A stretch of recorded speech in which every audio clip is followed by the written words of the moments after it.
The app that I pick is Padlet. It's intended from first grade to 12th grade, and it's about communication and collaboration.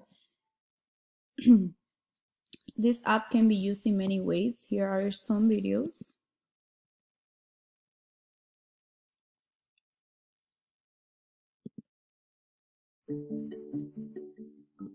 For a wide range of learning styles. As students watch a video that you can find in the page, so it's really helpful.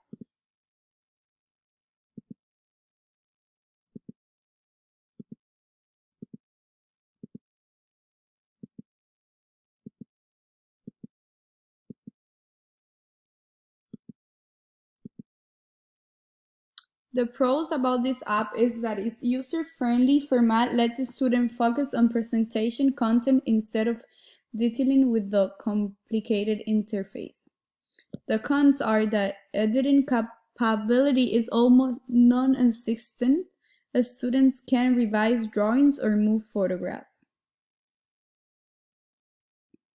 How can I teach with this tool? Padlet is entirely appropriate for elementary to high school students or for situations requiring a minimalistic approach to presentations. For some high school levels presentations, however, students may need more detail offered by other tools. You might ask the students to showcase their knowledge of a given topic via a Padlet instead of writing a report. For example, on a mammal unit, you could have each student choose an animal to present, include pictures and informational text, and even post the video. Creating an account is easy, although it requires an email address. No activation email or link is required. Once they're on the site, a short tutorial walks kids through the creation of their first Padlet to make it easier for them. Is it good for learning? Padlet is great for organizing data, but there are a couple of funky quirks. While Padlet allows editing of text, it doesn't allow editing, moving, or erasing of drawings beyond clearing the entire drawing.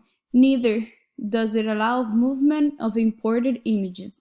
Once the image is in place, there it remains. There's no spelling checker for text or way to insert text in different locations, such as the top of the image. However, the overall package provides a compact and straightforward for presentation. Basically, you really can't have any mistakes. If you have a mistake, you have to go back and redo it. But it's good when you're done to explain your ideas.